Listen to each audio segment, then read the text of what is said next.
नमस्कार, स्वागत है आपका। मैं हूं आपके साथ अनाया शर्मा। शुरुआत करेंगे बुलेटिन की आज की अहम खबर के साथ। चंडीगढ़ में सीएम नायब सैनी ने प्रेस कॉन्फ्रेंस की, जिसमें उन्होंने विरोधियों पर जमकर निशाना साधा।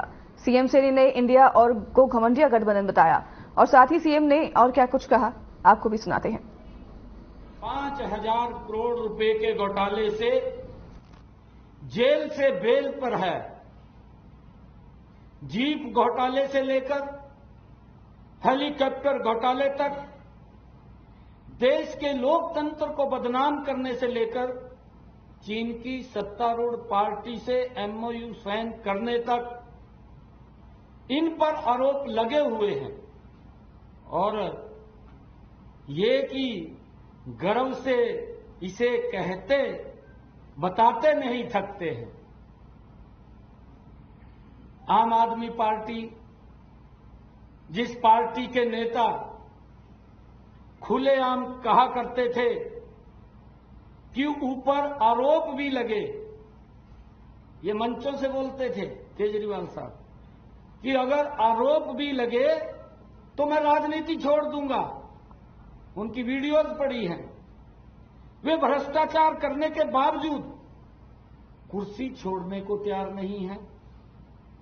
जिस पार्टी के नेता कहते थे कि मैं कट्टर ईमानदार हूं, वे कट्टर बेईमान तो बन ही गए, साथ ही कट्टर भ्रष्टाचारियों और कट्टर घोटालेबाजों के साथ वो जाकर के खड़े हो गए।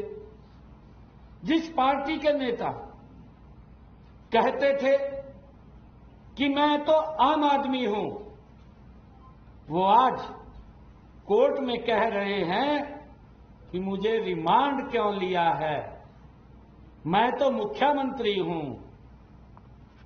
जिस पार्टी के नेता कहते थे कि हम गाड़ी बंगले नहीं लेंगे, वे काफिला लेकर के घूम रहे हैं, शीश महल का घोटाला कर रहे हैं। जिस पार्टी के नेता अपने बच्चों की सौगंध खाकर कहते थे कि कांग्रेस से समर्थन नहीं लूंगा, आज कांग्रेस के साथ मिलकर के चुनाव लड़ रहे हैं।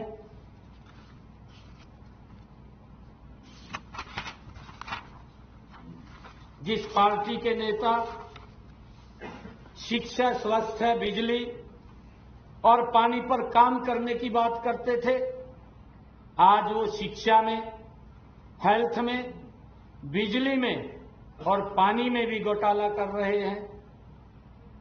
अगर आरजेडी का देखें, चारा घोटाले से लेकर लैंड फॉर जॉब घोटाले तक सर से पांव तक घोटाले में डूबा हुआ है।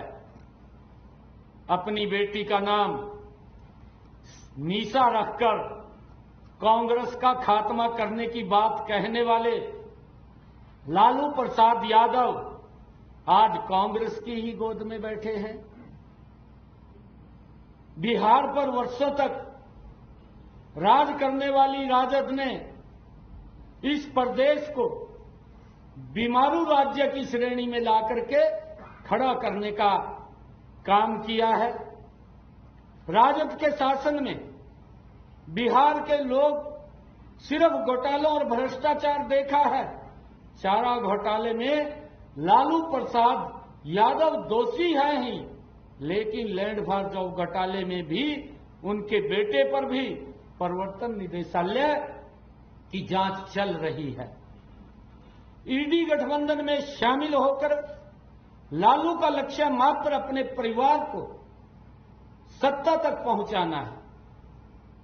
परिवारवाद में तो लालू यादव ने सभी सीमाएं ध्वस्त कर दी हैं। पहले खुद, फिर अपनी पत्नी को मुख्यमंत्री बनाया, उसके बाद बड़े बेटे को मंत्री बनाया। चलिए आगे बढ़ेंगे खबरों में। लोकसभा चुनाव के बीच जगाधरी विधानसभा में विपक्षी दलों को करारा झटका लगा है। आपको बता दें कि कृषि मंत्री कंवरपाल गुर्जर के नेतृत्व में जगाधरी विधानसभा गांव बरौली माजरा में सैकड़ों नेता ने विभिन्न दलों को छोड़ बीजेपी का दामन थाम लिया है। वहीं इस मौके पर नेताओं द्वारा कृषि मंत्री का जोरदार स्वागत किया गया। कृषि मंत्री कंवरपाल ने कहा कि बीजेपी सरकार बिना किसी भेदभाव के समान रूप से सभी जगह विकास कार्य करवा रही है। सबका साथ सबका विकास के नारे पर भारतीय जनता पार्टी आई थी और इस नारे के साथ धरातल पर कार्य कर रही है। जो माननीय प्रधानमंत्री जी ने 2014 में प्रधानमंत्री बनते ही जो बात कही थी कि सबका साथ सबका विकास, और उस पर उन्होंने अमल भी किया। और उस पर माननीय मुख्यमंत्री जो हमारे पूर्व मुख्यमंत्री थे मनोहर लाल जी, उन्होंने भी उस पर अमल किया, हरियाणा एक हरियाणा। लेकिन बाद में प्रधानमंत्री जी ने कहा सबका साथ सबका विकास और सबका विश्वास। WWE रेसलर ग्रेट खली हरियाणा के पूर्व गृह मंत्री अनिल विज से उनके निवास पर मिले। मुलाकात के बाद ग्रेट खली ने बताया कि अनिल विज से उनके पारिवारिक रिश्ते हैं, इसलिए उनसे मिलने को आए थे। साथ ही शनिवार को वे एक शो करवाने भी आए थे, उनका भी न्योता विज को दिया गया। तो वहीं अनिल विज ने कहा कि जब भी खली अंबाला आते हैं तो वे मुलाकात करके जरूर जाते हैं।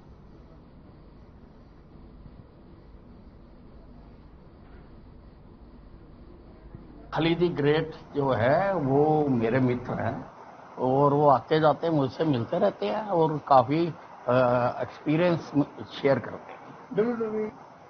हाँ नहीं, पहले भी उन्होंने कराई थी तो अच्छी बात है, कराएं। उससे जो युवा हैं, जो नए खिलाड़ी हैं, पारिवारिक रिलेशन है। तो जब भी मैं इधर से गुजरता हूँ तो बिल साहब के दर्शन करता हूँ, उनसे आशीर्वाद लेता हूँ। और बस ये देखो, हमारे पर सैटरडे को मैं शो कराता हूँ, हर सैटरडे को।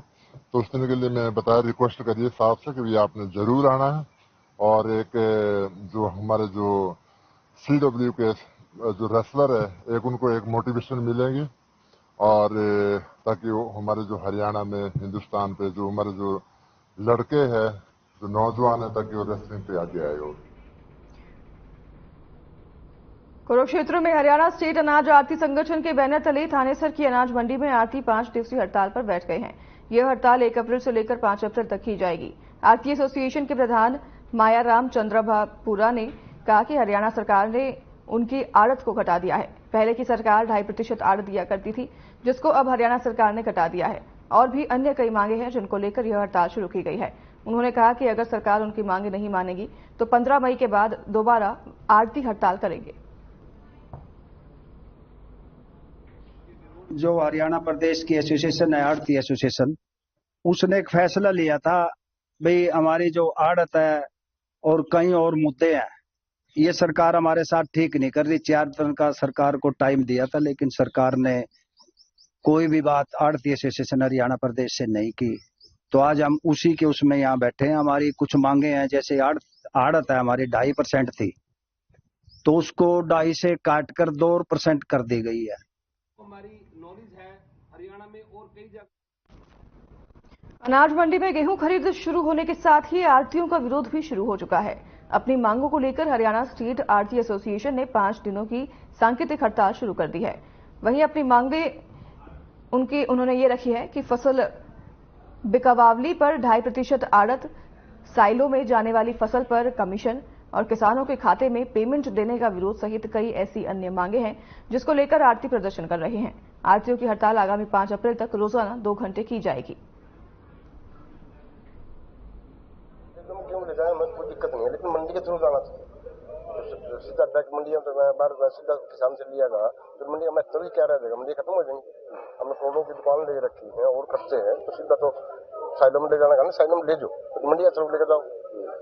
सिर्फ किसान के खाते में पेमेंट जा रही है, उसको भी जो किसान अपने खाते में पेमेंट मंगवाना चाहता है मंगवा ले। जो किसान ये कहे कि हम आढ़ती के थ्रू लेना चाहते तो आढ़ती के थ्रू लेनी चाहिए। आढ़ती पे क्या सकता है। एक्चुअली किसान भी परेशान इस बात से, किसान अनपढ़ है, कड़ी बैंक में खाते खुलवाने हैं, पेमेंट खुलवाने जाना है, तो सरकार ने लाइन में लगा खड़े कर दिया किसान को भी।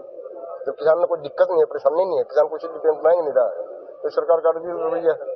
ये हमारी जो 2.5% की आड़त है उसको घटाकर 46 रुपये कर दिया गया है।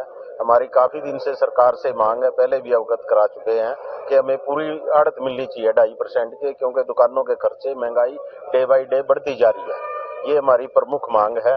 इसके अलावा सीमांत किसानों का माल है वो भी सरकार ने बंद कर देती है बीच बीच में। जीरी के सीजन में भी बड़ी भारी दिक्कतें आई थी। इसके अलावा और भी जैसे लाइसेंस की मांग है, एक बार लाइसेंस बनने के बाद वो मतलब पूरे उस हरियाणा में लागू होना चाहिए। उसके लिए हमें हर साल रिन्यू कराना पड़ता है, मार्केट कमेटी में बार बार जाना पड़ता है। ये जो सरकार ने हमारी आड़त कम कर दी है, 40 से फिक्स कर दी है, पहले 2.5% थी, और जो दूसरी फसलें हैं सरसों कॉटन उन पे बिल्कुल आड़त बंद कर दी है। तो और साइलों में जो माल जाता है उसमें बिल्कुल आड़त बंद कर दी है। उसके विरोध में प्रदर्शन है। क्या कुछ रहेगा इसमें 2 घंटे 11 बजे से 1 बजे तक हम 5 दिन के लिए विरोध प्रदर्शन करेंगे सारे हरियाणा की सारी मंडियों में। तो सीजन पे असर नहीं होगा कि जिस तरह से सीजन वैसा हो रहा है? नहीं, सीजन अभी जो किसान आएगा हम 1 बजे के बाद सारा अपना काम करेंगे। ऐसा नहीं है कि हम 1 अप्रैल से गेहूं की सरकारी खरीद शुरू होनी थी, लेकिन मंडी प्रशासन और पूरा स्टाफ किसानों के इंतजार में बैठा रहा। कोई भी किसान अपनी फसल लेकर मंडी में नहीं पहुंचा। आपको बता दें कि मंडी सचिव का कहना है कि शायद अभी किसानों को अपनी फसल लाने में 1 सप्ताह का समय लग जाएगा, क्योंकि अभी किसानों ने गेहूं की कटाई शुरू नहीं की है और अभी गेहूं की फसल पूरी तरह से पकी नहीं है। बताते चले कि इस साल काफी अच्छी ठंड पड़ी है, साथ ही बरसात भी जारी रही, जिसके कारण गेहूं की अच्छी पैदावार होने की उम्मीद जताई जा रही है।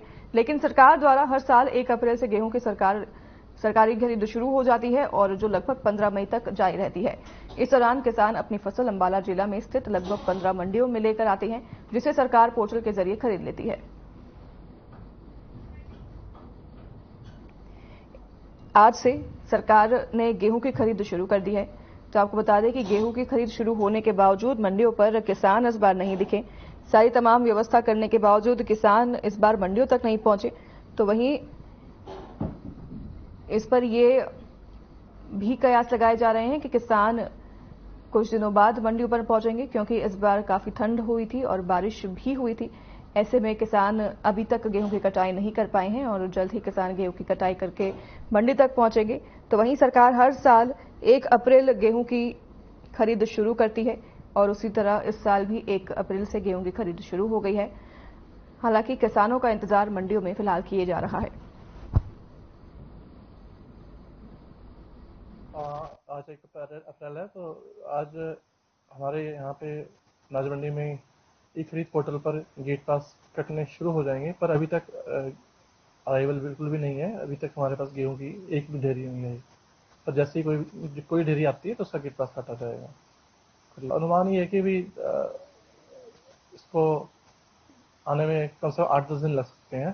तो अगले हफ्ते ही हम अनुमान लगा रहे हैं कि भी जो गेहूं की अराइवल शुरू हो पाएगी।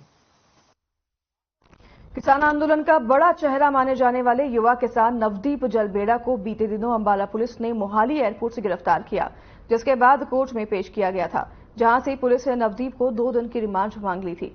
इस रिमांड के पूरे होने के बाद एक बार फिर नवदीप और उसके साथी को पुलिस कोर्ट लेकर पहुंची। इस दौरान भारी पुलिस बल तैनात रही। वहीं कोर्ट में पुलिस ने किसान आंदोलन के दौरान विदेशी फंडिंग की बात कर नवदीप की 1 और दिन की रिमांड ली है। साथ ही उसके दूसरे साथी गुरकीरत सिंह को जुडिशियल में भेजा है।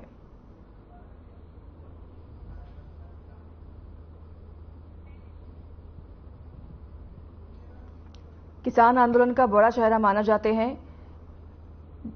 गुरकीरत सिंह, जिनको अब पुलिस ने एयरपोर्ट से गिरफ्तार करते हुए उन्हें रिमांड में ले लिया है। आपको बता दें कि उनके कई इंटरनेशनल कॉन्टैक्ट्स बताए जा रहे हैं, जिस पर पुलिस कार्रवाई कर रही है, पूछताछ कर रही है और उनकी पेशी करके उन्हें रिमांड पर लिया गया है। विदेशी फंडिंग मामले में इनकी गिरफ्तारी हुई है एयरपोर्ट से। देखिए, आज 2 जो मेरे क्लाइंट्स हैं उनको आज पेश किया गया था कोर्ट में, जिसमें गुरकीरत सिंह का तो उन्होंने जुडिशियल रिमांड मांगा और नवदीप का उन्होंने 4 दिन की पुलिस हिरासत मांगी थी। और ग्राउंड ये बनाया था कि इन्होंने कहा कि कुछ लोग, हमने इनको वीडियो दिखाई है जिसमें इसने आइडेंटिफाई किया है, उन लोगों को हमने राजस्थान से उनको पकड़ना है। इसके अलावा कहते हैं कि गुलेल है जो उसको हमने रिकवर करना है, अभी तक रिकवर नहीं कर पाए।